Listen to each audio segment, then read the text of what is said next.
L'événement qui allait se produire aux noces de Cana avait dans la pensée de notre Seigneur une signification qui dépassait infiniment tout ce qu'il pouvait y avoir dans la pensée de n'importe qui d'autre.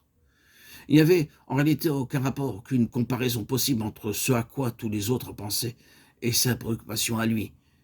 Il avait quelque chose à l'esprit qu'ils ne pouvaient, eux, ni discerner ni percevoir. Qu'était-ce donc? Si l'on se souvient qu'il est au début de son ministère, si l'on réalise que ce fut là la première manifestation de sa souveraineté comme fils de Dieu, on est déjà sur la voie.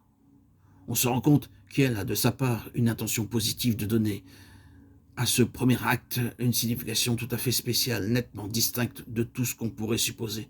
Dans sa pensée, toute cette affaire est destinée à revêtir un sens et une portée éternelle. Si nous entrons dans le détail, nous constatons que les mots constituent les deux éléments essentiels du récit du mariage, du miracle de Cana, nous donnent la clé de son interprétation, sont les suivants. Mon heure, et il manifesta sa gloire. Nous constatons en outre que c'est le vin qui fut tout à la fois la base et l'occasion de ce miracle de Cana. Or, le vin dans la parole de Dieu est un symbole à la fois du sang et de la vie. Deux mots qui sont très souvent synonymes et très souvent interchangeables. Quand nous nous réunissons autour de la table du Seigneur, nous attestons que pour nous le vin est un symbole du sang. D'autre part, il est notoire que c'est le sang qui renferme la vie et qui en est en quelque sorte le véhicule. Il manifesta sa gloire, nous est-il dit à propos de cet acte particulier. Or, cet acte, il le rattache directement à son heure. C'est donc une étape précise vers l'échéance qu'il s'est assignée. Ce n'est pas sa vie privée qui apparaît ici. Il a franchi le seuil de la vie publique et dès ce moment, il s'avance rapidement vers son destin.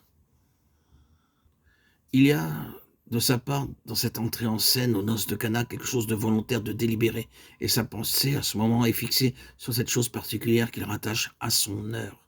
C'est ce pas en avant, voulu et réfléchi, qui amorcera la lutte qui se dénouera 3 ans plus tard. À Cana en Galilée, il franchit le seuil de la vie publique par un acte qui, pour la première fois, est mis en relation avec son heure. À Gethsémani, pour la dernière fois, il prononcera la même parole qui sera notre dernier point de repère. L'heure est venue. Voici le Fils de l'homme est livré aux mains des pécheurs. Entre ces deux points extrêmes, il y a des étapes. Elle prépare et annonce, vrai jalon pour le lecteur, l'approche du dénouement. Maintenant, au fait, ce que le maître a dans la pensée, qu'est-ce donc? Pour bien comprendre la chose, nous devons nous pénétrer de cette idée que tout ce que Jésus a fait, il l'a fait de propos délibérés. Il n'a rien fait fortuitement, incidemment ou accidentellement. Il n'y a pas d'intermède dans la vie du maître. Tout se tient et se rattache directement, d'une manière ou d'une autre, au but qu'il s'est proposé, à son intention irrévocable. Invité au mariage, il n'aurait certainement pas accepté de prendre part à une telle festivité pour de simples raisons sentimentales. Les noces de Cana ne sont pas un incident accessoire dans la vie de société à laquelle il pouvait être mêlé. Non, non. Mais en face de cet événement, il le soumet, le fait servir à son dessein suprême. C'est pour cela que toute cette affaire gravite de par sa volonté autour de cette expression « mon heure ». Il y a une relation positive entre ce commencement des signes, Jean 2,11, et sa gloire. S'il s'empare ainsi de cette circonstance pour la faire servir à son but et en faire un signe, c'est donc qu'il y a là une signification à faire ressortir. Quelle est-elle? La voici. Par une magnifique leçon de choses, le Seigneur Jésus projette sur l'écran de la vie toute l'explication et le but de sa venue. Il réalisait une union semblable à celle du mariage et reposant comme le mariage sur un principe de vie. C'est dans son sang, lisons-nous entre les lignes, que gît le principe de vie. L'objectif lointain apparaît aussi ainsi à l'horizon. L'heure où il doit être glorifié est celle qui le mettra en possession de ce qu'il est venu chercher, de cette phalange dont la position à son égard peut être assimilée à celle d'une mariée. D'emblée, on se reporte à cette révélation ultérieure qui fera dire à Paul « Marie, aimez vos femmes comme Christ aimait l'Église, et s'est donné lui-même pour elle. » La voilà la conclusion lointaine du miracle de Cana. C'est avec cela qu'il faut mettre en relation à la fois son heure et sa gloire. Pour énoncer la chose plus simplement, nous dirons, voilà de quoi le Fils de l'homme a besoin pour manifester sa gloire, d'une Église qui soit unie à lui de même façon sur la base de cette vie pareille pour laquelle il s'est donné. Cette vie sans pareil.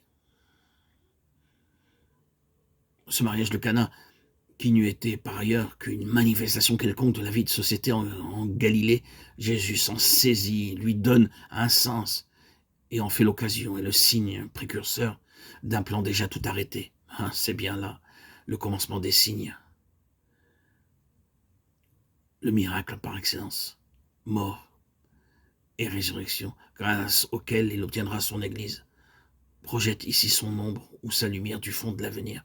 Il se laisse deviner et pressentir une union fondée sur une vie qui se livre tout entière. Mon heure, semble-t-il dire, c'est celle-là. C'est de propos délibérés qu'il fait ce pas en avant vers la réalisation de son objectif. Retenons cette pensée centrale. La vie dont il est question ici est destinée à appartenir en commun à tous les membres d'un corps en raison de la relation personnelle qui les unit à Christ. Et cette relation est exactement symbolisée par le mariage, et c'est par la résurrection de Christ que cette union se consomme. Dieu nous a fait renaître par la résurrection de Jésus-Christ. 1 Pierre 1,3. C'est donc bien d'une vie qu'il s'agit, d'une vie triomphante grâce à laquelle l'Église surgit à même le tombeau et devient une démonstration de la victoire de Christ sur la mort.